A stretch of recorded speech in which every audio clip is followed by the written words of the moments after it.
Good morning ವಿದ್ಯಾರ್ಥಿಗಳೇ. ಮೊದಲ ಪಾಠದ ಎರಡನೇ ಅಂಶ ಶಿಕ್ಷಣದ ಸಂಕುಚಿತ ಅರ್ಥ ಹಾಗೂ ವಿಶಾಲ ಅರ್ಥಗಳ ಬಗ್ಗೆ ಇವತ್ತು ಅಧ್ಯಯನ ಮಾಡೋಣ. ಈಗಾಗಲೇ ಶಿಕ್ಷಣ ಅಂದರೆ ಏನು ಅಂತ ನಿಮಗೆ ಸ್ಪಷ್ಟ ಆಗಿದೆ. ವಿದ್ಯಾರ್ಥಿಯಲ್ಲಿರ್ತಕ್ಕಂಥ ಸುಪ್ತ ಸಾಮರ್ಥ್ಯಗಳನ್ನು ಹೊರತರುವ ಅಥವಾ ವಿದ್ಯಾರ್ಥಿಯಲ್ಲಿರ್ತಕ್ಕಂತಹ ಜ್ಞಾನ ಕೌಶಲ್ಯಗಳನ್ನು ತರಬೇತಿಗೊಳಿಸುವ, ವಿದ್ಯಾರ್ಥಿಯಲ್ಲಿರ್ತಕ್ಕಂಥ ಸಾಮರ್ಥ್ಯಗಳನ್ನು ಹೆಚ್ಚಿಸಿ ಅವನನ್ನು ಮೇಲ್ದರ್ಜೆಗೆ ಏರಿಸ್ತಕ್ಕಂತಹ ಪ್ರಕ್ರಿಯೆಯನ್ನು ಶಿಕ್ಷಣ ಅಂತ ನಾವು ಕರಿತೇವೆ.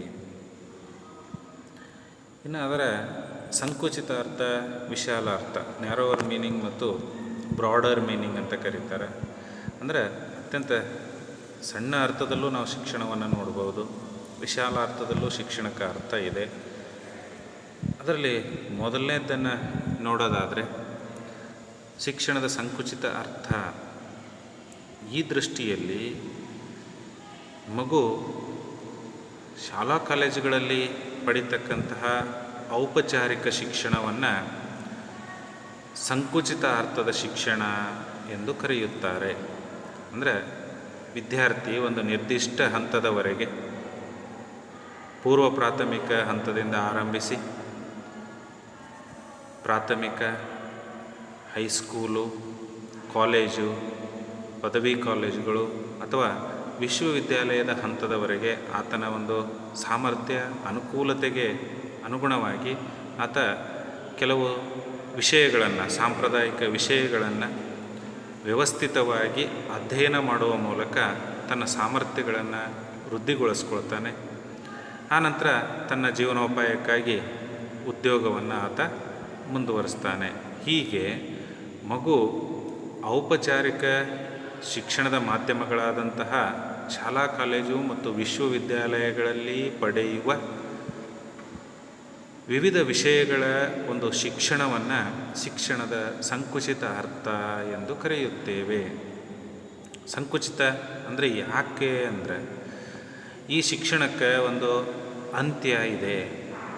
ಅಂದರೆ ಒಂದು ಹಂತಕ್ಕೆ ನಾವು ಶಿಕ್ಷಣವನ್ನು ಮುಗಿಸ್ಬೇಕು ಮತ್ತು ನಮ್ಮ ಜೀವನದ ಜವಾಬ್ದಾರಿಗಳನ್ನು ನಿಭಾಯಿಸೋದಕ್ಕಾಗಿ ಉದ್ಯೋಗ ಅಥವಾ ಇನ್ನೇನನ್ನು ನಾವು ಅರಸಿ ಈ ಶಿಕ್ಷಣದಿಂದ ನಾವು ದೂರ ಸರಿಯಲೇಬೇಕಾಗ್ತದೆ.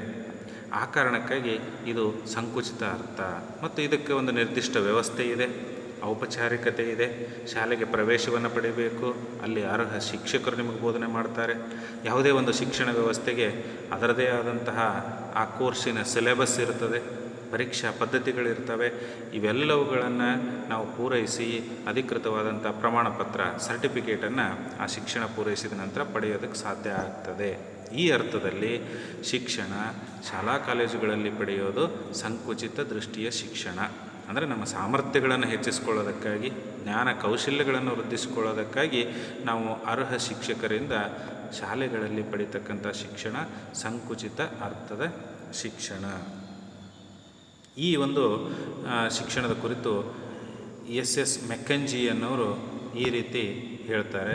ಸಂಕುಚಿತ ದೃಷ್ಟಿಯಲ್ಲಿ ಶಿಕ್ಷಣ ಎಂದರೆ ನಮ್ಮ ಶಕ್ತಿ ಸಾಮರ್ಥ್ಯಗಳನ್ನು ಬೆಳೆಸುವ ನೇರವಾದ ಮತ್ತು ಪ್ರಜ್ಞಾಪೂರ್ವಕ ಮಾರ್ಗವಾಗಿದೆ.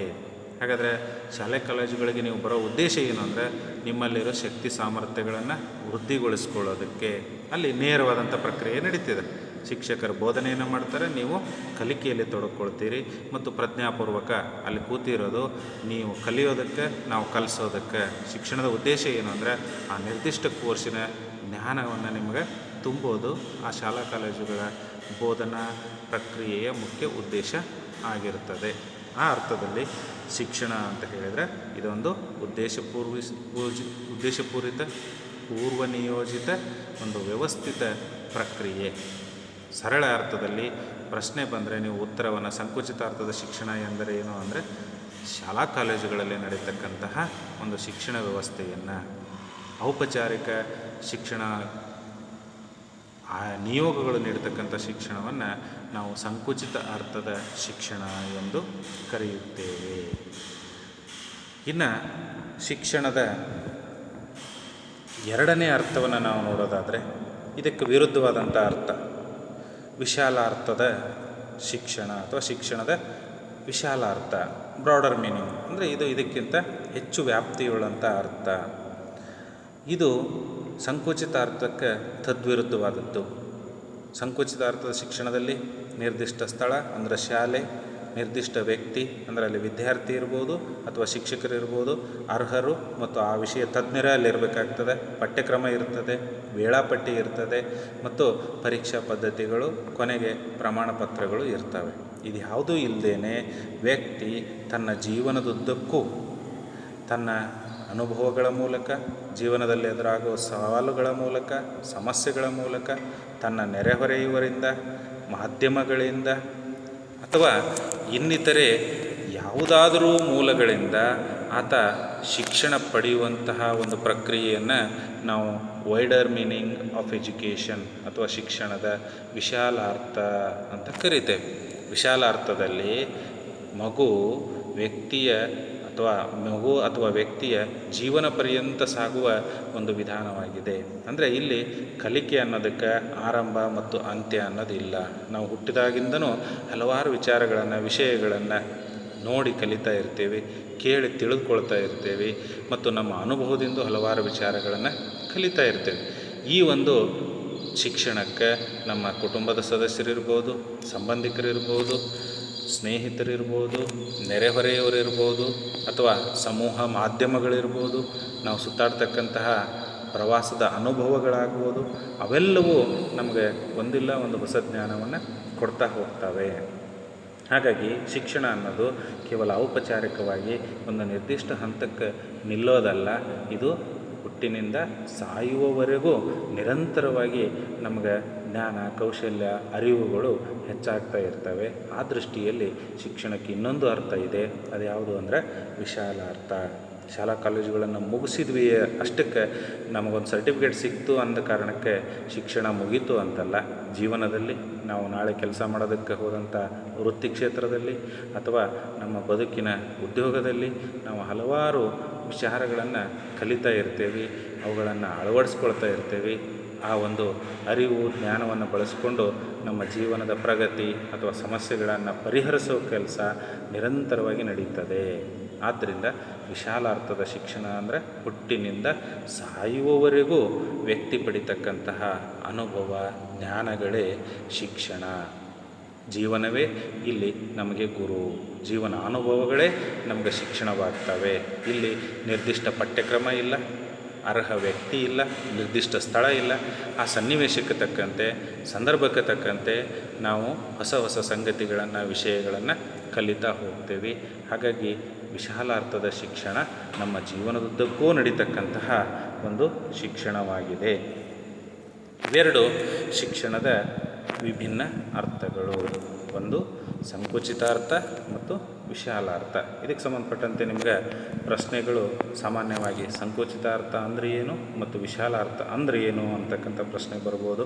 ಈ ವಿವರಣೆಯನ್ನು ನೀವು ಕೇಳಿದ ನಂತರ, ಇದರ ಒಂದು ಟಿಪ್ಪಣಿಯನ್ನು ಓದಿದ ನಂತರ ನಿಮಗೆ ಸ್ಪಷ್ಟ ಆಗ್ತದೆ ವಿಶಾಲ ಅರ್ಥ ಮತ್ತು ಸಂಕುಚಿತ ಅರ್ಥದ ವಿವರಣೆಗಳು. ಇನ್ನು ಮುಂದಿನ ಒಂದು ಅಂಶ ಶಿಕ್ಷಣದ ಪ್ರಕ್ರಿಯೆ ಅಂತ ಇದೆ. ಎರಡು ರೀತಿಯ ಪ್ರಕ್ರಿಯೆಗಳನ್ನು ತಜ್ಞರು ಇಲ್ಲಿ ವಿವರಿಸಿದ್ದಾರೆ.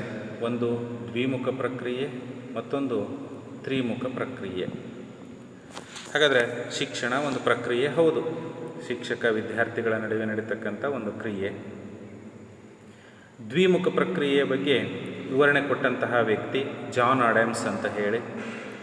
ಆತನ ಒಂದು ವಿವರಣೆಯ ಪ್ರಕಾರ ಶಿಕ್ಷಣ ಅನ್ನೋದು ಶಿಕ್ಷಕ ಮತ್ತು ವಿದ್ಯಾರ್ಥಿ. ನಿಮ್ಮ ಒಂದು ಟಿಪ್ಪಣಿಯಲ್ಲಿ ಸ್ಪಷ್ಟವಾದಂಥ ಚಿತ್ರ ಇದೆ. ಒಂದೇ ಎಂಡಿಗೆ ಶಿಕ್ಷಕ, ಇನ್ನೊಂದೇ ಎಂಡಿಗೆ ವಿದ್ಯಾರ್ಥಿ ಇರ್ತಾನೆ. ಇವರಿಬ್ಬರ ನಡುವೆ ನಡೀತಕ್ಕಂತಹ ಬೋಧನಾ ಕಲಿಕಾ ಪ್ರಕ್ರಿಯೆ ಅಥವಾ ಇವರಿಬ್ಬರ ಮಧ್ಯೆ ನಡೀತಕ್ಕಂತಹ ಒಂದು ಅಂತರ್ಕ್ರಿಯೆಯನ್ನೇ ಶಿಕ್ಷಣದ ದ್ವಿಮುಖ ಪ್ರಕ್ರಿಯೆ ಅಂತ ಕರಿತೀವಿ. ಅಂದರೆ ಶಿಕ್ಷಣ ಪ್ರಕ್ರಿಯೆ ಪೂರ್ಣಗೊಳ್ಳಬೇಕು ಅಂದರೆ ಅಲ್ಲಿ ಎರಡು ಪ್ರಮುಖ ಅಂಶಗಳು ಬೇಕೇ ಬೇಕು.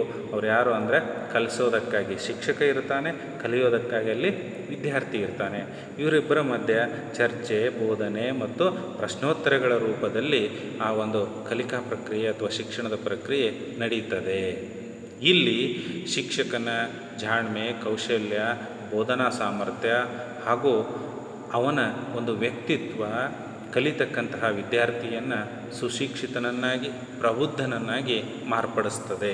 ಹಾಗಾದರೆ ಶಿಕ್ಷಕನಿಗಿರ್ತಕ್ಕಂಥ ಒಂದು ಜಾಣ್ಮೆ, ಅವನು ಬೋಧಿಸ್ತಕ್ಕಂಥ ರೀತಿ, ವಿಷಯಗಳನ್ನು ವಿವರಣೆ ಮಾಡ್ತಕ್ಕಂಥದ್ದು, ಮಕ್ಕಳನ್ನು ನಿಭಾಯಿಸೋದು, ಅವರಿಗೆ ಅರ್ಥ ಮಾಡಿಸ್ತಕ್ಕಂಥದ್ದು, ಈ ಎಲ್ಲ ಅಂಶಗಳು ಮಗುವಿನ ಜ್ಞಾನ ಸಾಮರ್ಥ್ಯಗಳನ್ನು ಹೆಚ್ಚು ಮಾಡಿದರೆ, ಇನ್ನು ಆ ಶಿಕ್ಷಕನಿರ್ತಕ್ಕಂಥ ವ್ಯಕ್ತಿತ್ವ, ಅವನ ಒಂದು ಮಾತಿನ ಶೈಲಿ ಇರ್ಬೋದು, ಅವನ ಚಾರಿತ್ರ್ಯ ಇರ್ಬೋದು, ಅವನ ಒಂದು ವೇಷಭೂಷಣ ಇರ್ಬೋದು, ಅವನ ಧ್ವನಿ ಇರ್ಬೋದು, ಆತನ ಮಾತಿನ ಧಾಟಿ ಇರ್ಬೋದು, ಈ ಎಲ್ಲ ಅಂಶಗಳು ಪರೋಕ್ಷವಾಗಿ ಆತನ ಮುಂದೆ ಕಲಿಯೋದಕ್ಕೆ ಕೂತಿರತಕ್ಕಂಥ ಮಕ್ಕಳನ್ನು ಪ್ರಭಾವಿಸ್ತವೆ. ಹಾಗಾಗಿ ಶಿಕ್ಷಣದ ದ್ವಿಮುಖ ಪ್ರಕ್ರಿಯೆಯಲ್ಲಿ ಶಿಕ್ಷಕನಿಂದ ವಿದ್ಯಾರ್ಥಿ ಎರಡು ರೀತಿ ಪ್ರಭಾವಕ್ಕೊಳಗಾಗ್ತಾನೆ. ಒಂದು, ನೇರವಾಗಿ ಆ ಶಿಕ್ಷಣ ಕೊಡುವವನ ವ್ಯಕ್ತಿತ್ವ, ಅಂದರೆ ನಿಮ್ಮ ಎದುರಿಗಿರ್ತಕ್ಕಂಥ ಶಿಕ್ಷಕ, ಅವರನ್ನು ಎಲ್ಲ ದೃಷ್ಟಿಕೋನದಿಂದ ನೀವು ಅವರನ್ನು ವಿಶ್ಲೇಷಣೆ ಮಾಡ್ತೀರಿ, ಅವರನ್ನು ಪರಿಶೀಲನೆ ಮಾಡ್ತೀರಿ. ಅವರ ಒಂದು ಒಳ್ಳೆಯ ಗುಣಗಳು, ಮೌಲ್ಯಗಳು ಮತ್ತು ಅವರ ಒಂದು ಉತ್ತಮ ಅಂಶಗಳು ನಿಮ್ಗೆ ಅರಿವಿಲ್ಲದೇ ನಿಮ್ಮೊಳಗಡೆ ಅವು ಸೇರ್ಪಡೆ ಆಗ್ತಾ ಹೋಗ್ತವೆ. ಇದ್ರ ಜೊತೆಗೆ ಅವನು ಹೇಳ್ತಕ್ಕಂಥ ವಿಷಯ, ಆ ವಿಷಯದಲ್ಲಿ ಇರ್ತಕ್ಕಂಥ ಅಭ್ಯಾಸಗಳು, ಅದರ ವಿವರಣೆ, ಅದಕ್ಕೆ ಸಂಬಂಧಪಟ್ಟಂತೆ ಜ್ಞಾನ, ಕೌಶಲ್ಯ ಹಾಗೂ ಮನೋಭಾವಕ್ಕೆ ಸಂಬಂಧಪಟ್ಟಂಥ ಹಲವಾರು ಸಾಮರ್ಥ್ಯಗಳನ್ನು ನೀವು ಗಳಿಸ್ತೀರಿ. ಈ ರೀತಿ ಇವರಿಬ್ಬರ ನಡುವೆ ನಡೀತಕ್ಕಂಥ ಒಂದು ಮಾನಸಿಕ ಒಡನಾಟ, ಯಾರು ಶಿಕ್ಷಕ ಮತ್ತು ವಿದ್ಯಾರ್ಥಿಯ ಮಧ್ಯೆ ನಡೀತಕ್ಕಂಥ ಈ ಮಾನಸಿಕ ಒಡನಾಟದ ಫಲವಾಗಿ ಶಿಕ್ಷಣ ಪ್ರಕ್ರಿಯೆ ಮುಂದೆ ಸಾಗ್ತಾ ಹೋಗ್ತದೆ.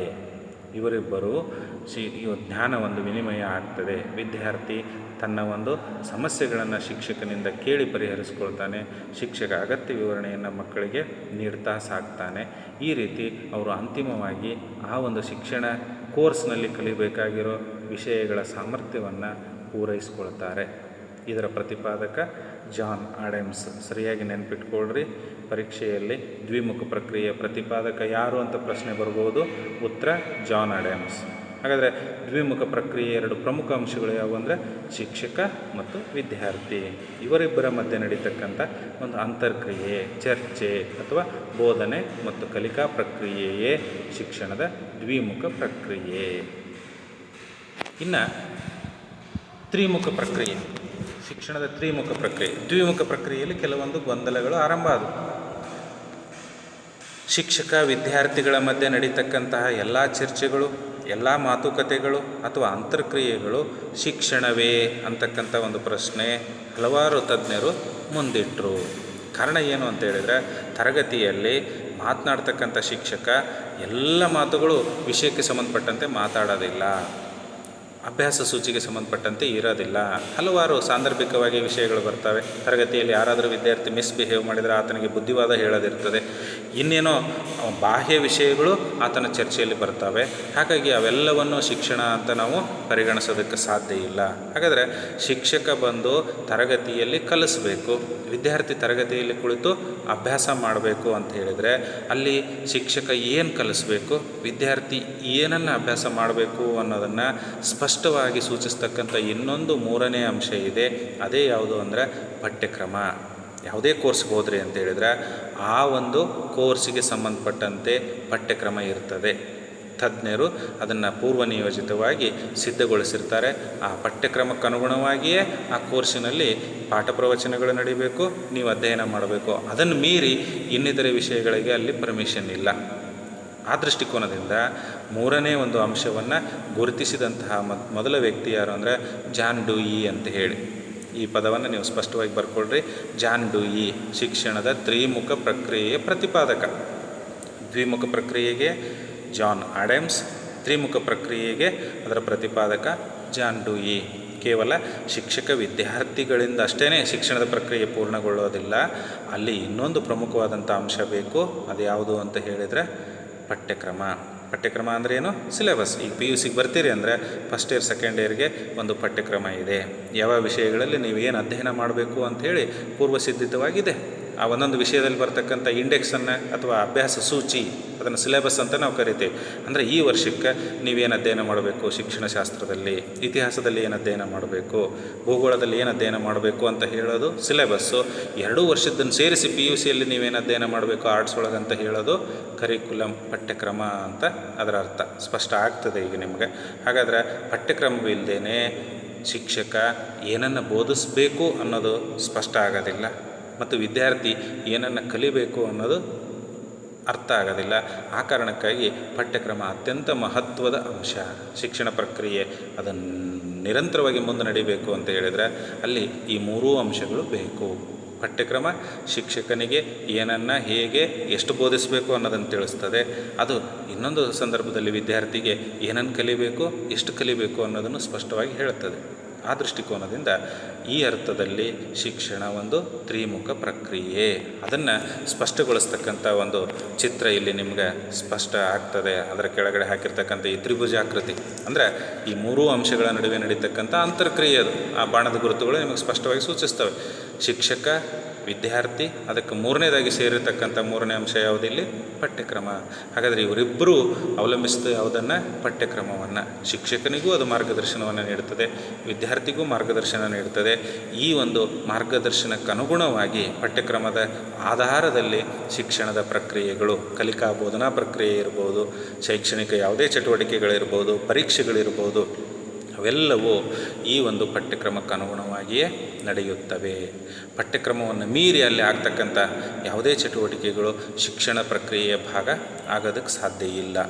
ಆ ಅರ್ಥದಲ್ಲಿ ಶಿಕ್ಷಣದ ತ್ರಿಮುಖ ಪ್ರಕ್ರಿಯೆ ಪಠ್ಯಕ್ರಮ, ಶಿಕ್ಷಕ ಮತ್ತು ವಿದ್ಯಾರ್ಥಿಗಳ ಮಧ್ಯೆ ನಡೀತಕ್ಕಂತಹ ಒಂದು ಅಂತರ್ಕ್ರಿಯೆ. ಪಠ್ಯಕ್ರಮಕ್ಕೆ ಅನುಗುಣವಾಗಿ ಶಿಕ್ಷಕ ವಿದ್ಯಾರ್ಥಿಗಳಿಗೆ ಪಾಠಗಳನ್ನು ಬೋಧಿಸ್ತಾನೆ.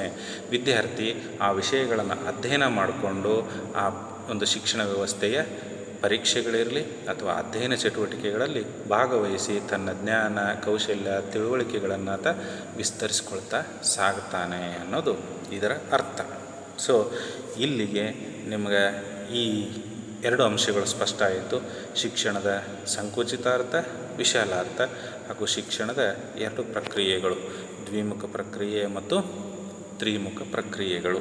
ಇದಕ್ಕೆ ಸಂಬಂಧಪಟ್ಟಂತೆ ನಿರೀಕ್ಷಿತ ಪ್ರಶ್ನೆಗಳು, ದ್ವಿಮುಖ ಪ್ರಕ್ರಿಯೆ ಅಂದರೆ ಏನು, ತ್ರಿಮುಖ ಪ್ರಕ್ರಿಯೆ ಅಂದರೆ ಏನು ಅಂತ ಬರ್ಬೋದು, ಅಥವಾ ದ್ವಿಮುಖ ಪ್ರಕ್ರಿಯೆಯ ಅಂಶಗಳು ಯಾವುವು ಅಂತ ಕೇಳ್ಬೋದು, ಇಲ್ಲ ತ್ರಿಮುಖ ಪ್ರಕ್ರಿಯೆಯ ಅಂಶಗಳು ಯಾವುವು. ಇನ್ನು ಈ ಪ್ರಕ್ರಿಯೆಗಳ ಪ್ರತಿಪಾದಕರು, ದ್ವಿಮುಖ ಪ್ರಕ್ರಿಯೆಯ ಪ್ರತಿಪಾದಕ ಜಾನ್ ಆಡಮ್ಸ್, ತ್ರಿಮುಖ ಪ್ರಕ್ರಿಯೆಯ ಪ್ರತಿಪಾದಕ ಜಾನ್ ಡ್ಯೂಯಿ. ಅವ್ನು ಸರಿಯಾಗಿ ನೆನ್ಪಿಟ್ಕೊಳ್ರಿ. ಅದೇ ರೀತಿ ಸಂಕುಚಿತಾರ್ಥ ಮತ್ತು ವಿಶಾಲಾರ್ಥದ ಮೇಲೂ ಪ್ರಶ್ನೆಗಳು ಬರ್ಬೋದು. ಸರಿಯಾಗಿ ಅಭ್ಯಾಸ ಮಾಡಿಕೊಳ್ರಿ ಮತ್ತು ಸಂದೇಹಗಳಿದ್ದರೆ ಅವುಗಳನ್ನು ಪ್ರಶ್ನೆ ಕೇಳುವ ಮೂಲಕ ಪರಿಹರಿಸ್ಕೊಳ್ರಿ. Thank you.